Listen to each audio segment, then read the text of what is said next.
Good morning, so it's something like 12:05 at the moment. Had a few hours of sleep. It is summer day. It's dark out there. Oh god, I think I just heard like an avalanche thing. Alright, but it's time for breakfast and it's time to get going. Into the camera, okay. So what was going through my mind at 12 AM as I woke up? I think for me, I remember setting my alarm on my watch crap, I can't even remember. You know what? I was frazzled. I was exhausted. I think you go to bed so early and you have so little sleep, at least speaking from my side, I never really completely switched off. But really there wasn't much time to think at that point. It was just go to the bathroom, have breakfast, finish packing, check your packing, put on your crampons, break up to your partner and get going. There really isn't much time to think. And ultimately I was thinking, am I really prepared for this? And that was it. The climb up during the night is one of the most exciting parts of the climb. Yeah, the whole night was just a bit of a blur really. It's strange, all you're doing is literally just following the person in front of you. How was the climb up in the dark? In 2 words, absolutely terrifying.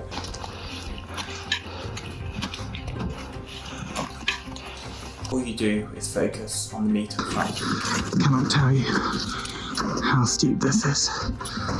And there's a beauty about that. There's something calming about that. You weren't thinking about the top of the mountain or even something 100 meters ahead. Because all you could do, really all you should do, focus on the meter in front of you. So we're about an hour and a half into this little escapade. It's steep, it's definitely steep. It's like climbing stairs. We've ascended about 600 meters. It's good progress. About a third of the way, but it's hard work. I knew that you'd be going over some pretty gnarly bits, but that it's better to just ignore it. In this case, ignorance is really bliss. Really your focus is just to keep going, stay warm and focus on completing each meter at a time. And then eventually you'll get to the summit. You'll see footage of us. I'm not sure if Gatsby managed to really capture it, but you can see, well you can't see. It is just depth and blackness on both sides. So you look down to the left, you look down to the right, and it's just emptiness. Hey, the boys all right down there? Every now and then you get a glimpse of how steep the areas you're going up are and how far the drops are either side of you, because you see lights in the valley either side of you, or you see other lights that sort of give away the sheer size of the mountain. But by and large, I think going up in the dark is blissful ignorance. It was awesome to see that you could just see these lights on the side of the mountain slowly weaving their way up, knowing that soon you'll be at that point. With the stars overhead as well. Yeah, it was beautiful. It was incredible. I loved it. A single misstep, a single tumble, it will be your last misstep, your last tumble, I would say. So it was terrifying, but also a teeny bit thrilling.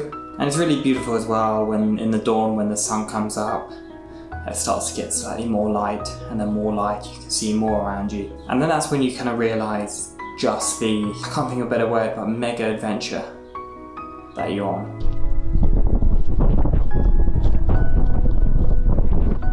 And that's when you notice the breathtaking scenery and landscape around you. It's incredible. And yeah, so I suppose my piece of advice for the night ascent would be absolutely sure that you've got those 3 points of contact. So for me it was quite methodical. It would be ice axe and then move the feet. Ice axe, move the feet, ice axe, move the feet. So I would constantly be in a position of safety, and in that way you have maximum security. Okay, so what we've been climbing for 4.5 hours. We finally reached, where are we, Paul? Vallow, we're about 4,300 and something. So basically we're at the top. Look over there. Isn't that beautiful? Well, I think the boys are pretty hammered. Woo. A look at the scenery.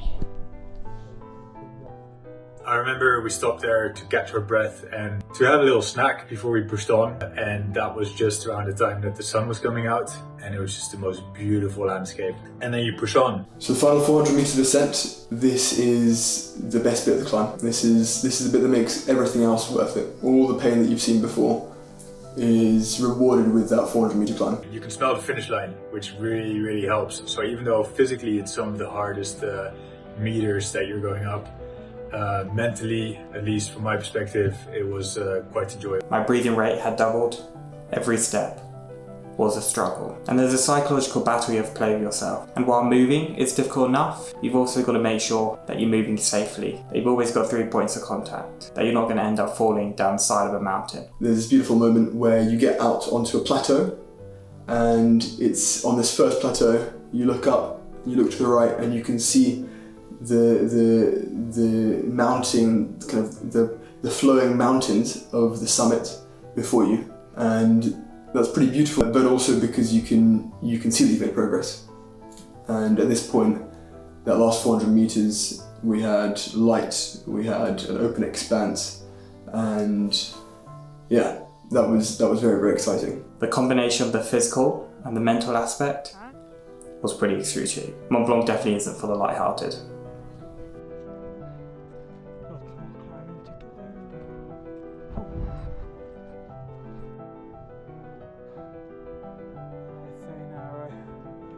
So steep. It's crazy.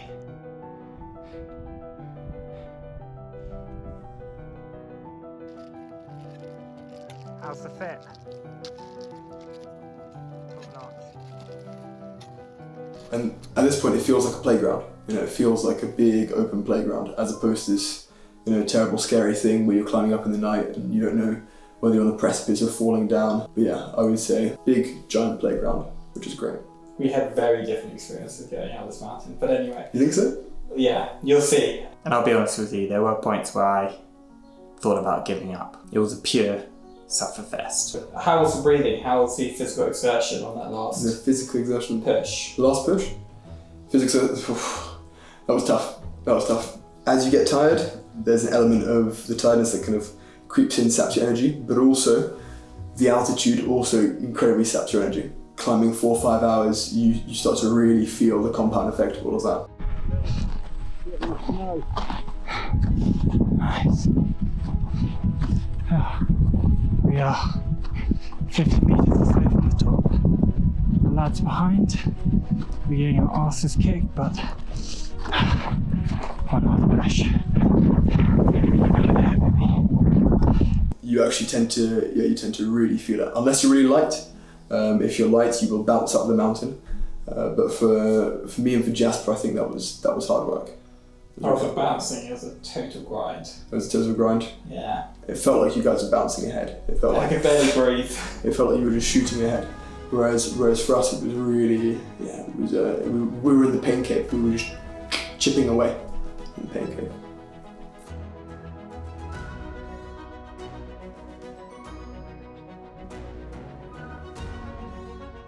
There are so many intrinsic and extrinsic factors that could impede you from reaching the summit, that actually getting there is a huge relief. Yeah, felt like mission accomplished. It's funny how you're struggling all the way up. You can feel all your ailments.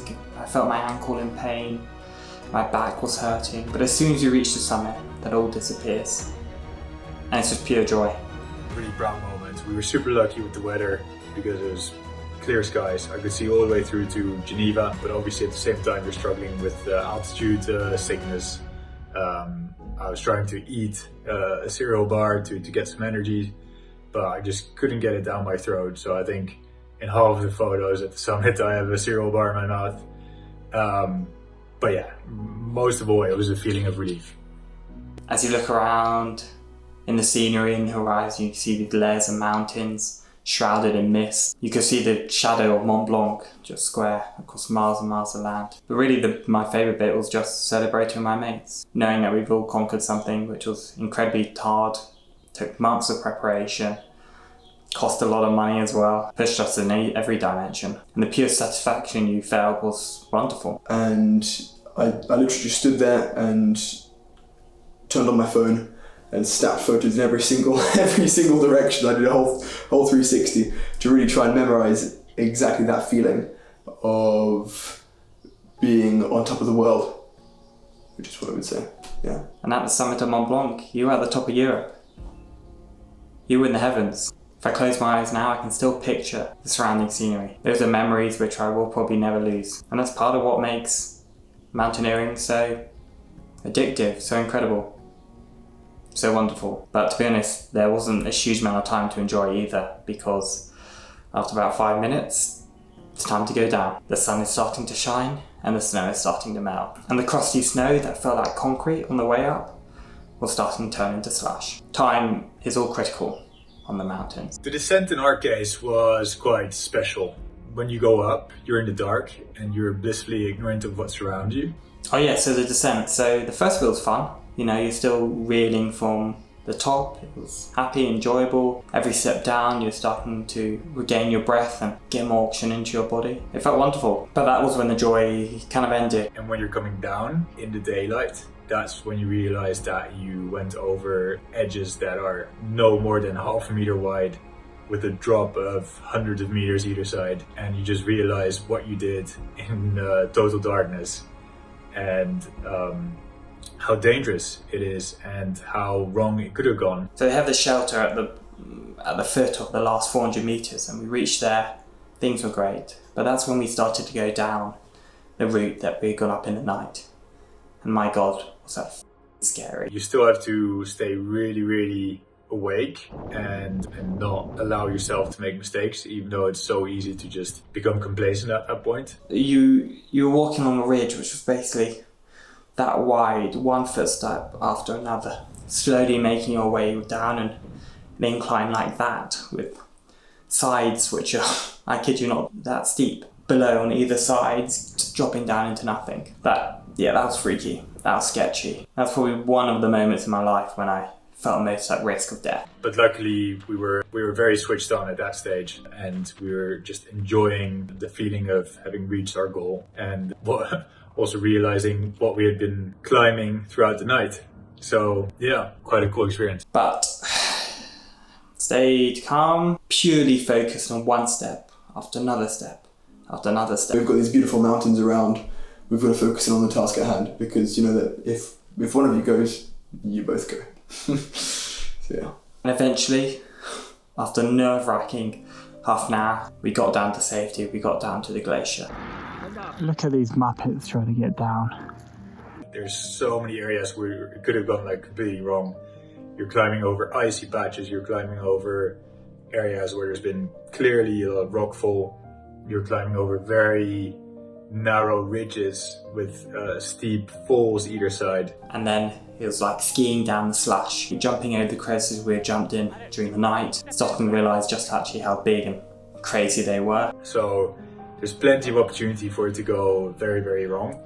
Luckily in our case, we had very good weather, which helped a lot. And before you know it, as the sun was scorching down, it was getting super hot. Holy shit. Oh. After a long morning, we finally got back. And wow, that's probably the only time in the last 10 hours that I was at ease and felt safe again. That's when you could finally take a moment to breathe and just relax. Here we have the warriors returning from battle, weary, but with achievement in their heart.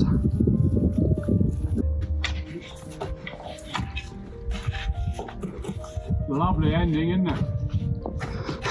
Yeah. Last 20 minutes is just gorgeous. Alrighty, so that's phase 2 completed. Phase 1 was getting up to the summit, that took about 6 hours. Phase 2 was the scary descent, which took about 4 hours. Phase 3 is we're going to head to the car, which is another 6 hours. So we're going to leave at 1 p.m. We need to head down this Via Ferrata craziness. try not to fall off the mountain, and then we are on our way all the way down there until we get to the car. It's gonna be a long hike. To be honest, I probably won't record any footage from here because you guys have seen it, so I guess I'll see. I don't know what's going to be next, so I'll see you then. What a crazy day. Beautiful.